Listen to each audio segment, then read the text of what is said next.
தண்ணி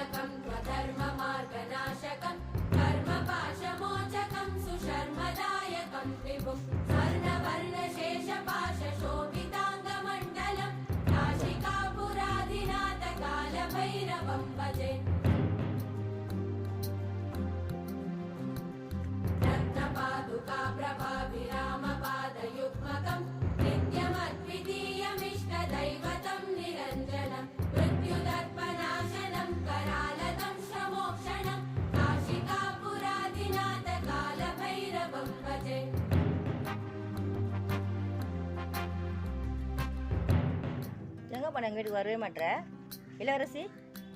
இளவரசி ஏன் வீட்டுக்கு வர மாட்டேறது பக்கம்?